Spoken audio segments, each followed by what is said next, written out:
పూర్వం ఉత్తానపాదుడనే ఒక మహారాజు గారు ఉండేవారు.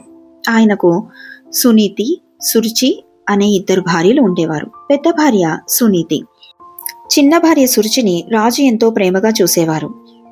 ఆమె దగ్గరే ఎక్కువ కాలం గడుపుతూ ఉండేవారు. పెద్ద భార్యకు ధ్రువుడు అనే ఒక కొడుకు ఉన్నాడు. చిన్న భార్యకు ఉత్తముడనే ఒక కొడుకు ఉన్నాడు. ఒకనాడు ఉత్తముడిని ఉత్తానపాదుడు తన ఒడిలో కూర్చోబెట్టుకుని ఆడిస్తున్నాడు. అప్పుడు ధ్రువుడు తనను కూడా కూర్చోబెట్టుకోమన్నాడు. అప్పుడు సురుచి, నా కడుపున పుట్టిన వారికే ఆ అదృష్టం కలుగుతుంది. ధ్రువుడు వెంటనే సునీతి దగ్గరికి వెళ్ళి చాలా బాధపడ్డాడు. అప్పుడు సునీతి కూడా, నాయనా, నీవు నా కడుపున పుట్టడం నీ దురదృష్టం. దిక్కులేని వారికి దేవుడే దిక్కు.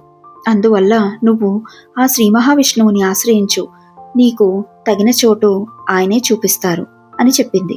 అప్పుడు ధ్రువుడు వెంటనే శ్రీ మహావిష్ణువు కోసం తపస్సు చేయడానికి బయలుదేరుతూ తన తల్లి యొక్క ఆశీర్వాదం తీసుకున్నాడు. ధ్రువుడు చిన్నపిల్లవాడు. తిన్నగా అరణ్యంలోకి వెళ్ళి ప్రార్థిస్తూ కూర్చున్నాడు. అప్పుడు నారద మహర్షి వచ్చి, నీవెందుకింత తపస్సు చేస్తున్నావు అని అడగ్గా, అత్యున్నత స్థానం కోసం అని చెప్పగా, నారదుడు ఓం నమో వాసుదేవాయ అనే మంత్రం ఉపదేశించి వెళ్ళిపోయాడు. ధ్రువుడు ఎంతో తపస్సు చేసిన తర్వాత ఆయనకు శ్రీ మహావిష్ణువు ప్రత్యక్షమయ్యారు. ఆయన చూడగానే ధ్రువుడికి ఏమీ అర్థం కాలేదు. శ్రీ మహావిష్ణువు మహిమ వల్ల ఎన్నో స్తోత్రాలు చేశాడు. ఆ తరువాత ధ్రువుని మనసులో ఉన్న కోరికను శ్రీ మహావిష్ణువు కనిపెట్టి, నీకు అత్యున్నతమైన స్థానాన్ని ఇస్తున్నాను. గ్రహాలు, నక్షత్రాలు, తారాగణాలు, సప్తర్షి మండలం దేనిని ప్రదక్షిణ చేస్తూ ఉంటారో అదే ధ్రువ క్షితి అనే మహోన్నతమైన స్థానం అని చెప్పి అంతర్ధానమయ్యారు. ధ్రువుడు సంతోషంగా తన రాజ్యానికి తిరిగి వచ్చాడు.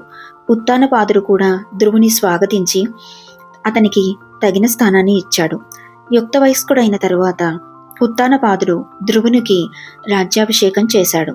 అలా ధ్రువుడు ప్రజారంజకంగా 66,000 సంవత్సరాలు పరిపాలించిన తర్వాత తన రాజ్యాన్ని తన కొడుక్కి అప్పగించి ఆయన బదరికావనానికి తపస్సు కోసం వెళ్ళిపోయాడు. కొన్నేళ్లకు ధ్రువుని వద్దకు దివ్య విమానం వచ్చింది. అందులోంచి దిగిన విష్ణుదూతలు ధ్రువుని అందులో కూర్చోమన్నారు.